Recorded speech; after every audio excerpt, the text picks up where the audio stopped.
Penses-tu que la petite sirène est juste une histoire d'amour heureuse? Ce n'est pas le cas. Dans l'histoire originale, elle n'obtient jamais le prince. Et pire encore, elle disparaît presque complètement. Et peut-être c'est ce qui la rend réelle.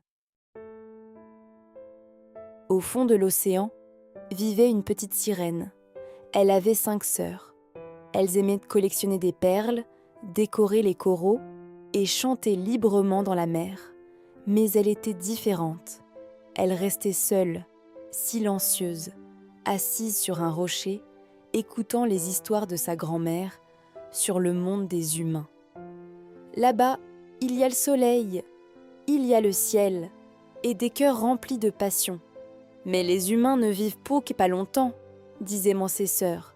Juste quelques décennies, et ils disparaissent. Sa grand-mère secoua la tête. Mais ils ont une âme, quelque chose qui continue, même après la mort. Ces mots restèrent en elle. Quand elle eut 15 ans, elle fut enfin autorisée à remonter à la surface. L'océan était calme cette nuit-là. Au loin, un grand navire brillait de lumière. De la musique, des rires, des voix humaines résonnaient sur la mer. Elle s'approcha, et alors, elle le vit. Un prince, debout sous les lumières, les yeux brillants, comme s'il appartenait vraiment à ce monde. Pour la première fois, son cœur changea. Ce n'était plus de la curiosité, mais de l'amour. Soudain, le ciel s'assombrit, le vent rugit, les vagues s'élevèrent, une tempête éclata, le navire fut détruit. Le prince tomba à la mer et perdit connaissance. Elle n'hésita pas. Elle nagea vers lui, le maintenant hors de l'eau, luttant contre les vagues encore et encore. Finalement, elle le déposa sur le rivage. L'aube arrivait. Elle devait partir. Et à ce moment-là, une autre jeune fille le trouva. Quand le prince ouvrit les yeux, il la vit. Pas la sirène. De retour dans l'océan, elle ne pouvait pas l'oublier. Elle voulait le revoir, faire partie de son monde. Alors, elle alla voir la sorcière des mers. « Je veux devenir humaine. » La sorcière sourit. « Tu peux... mais cela aura un prix. » Elle perdrait sa voix, la plus belle chose qu'elle possédait. Chaque pas lui donnerait l'impression de marcher sur des couteaux.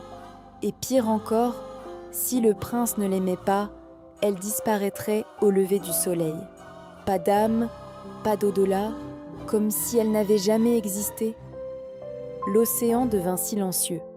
Elle ferma les yeux et dit oui. Elle entra dans le monde des humains.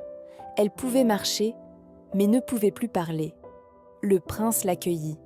Il disait que ses yeux étaient spéciaux, comme s'il racontait une histoire. Il appréciait sa présence. Il l'emmena en ville, écouter de la musique, regarder le coucher du soleil. Mais il ne savait pas que c'était elle qui l'avait sauvé. Il tenait à elle, mais ne l'aimait pas, jusqu'au jour où il fit son choix. Il épouserait une autre, celle qu'il croyait l'avoir sauvée. À cet instant, elle comprit. Certaines choses ne changent pas. La nuit avant le mariage, ses sœurs apparurent. Elles lui apportèrent un couteau. « Si tu tues le prince, tu pourras retourner à la mer. » Elle le regarda, dormant paisiblement. Un seul geste, et elle pouvait vivre. Elle leva le couteau et s'arrêta. Elle sourit doucement, puis elle le jeta dans la mer. Au lever du soleil, la lumière toucha son corps. Elle ne devint pas écume. Au lieu de cela, elle devint un esprit de l'air. Parce qu'elle avait choisi la bonté, elle reçut une seconde chance pour gagner une âme.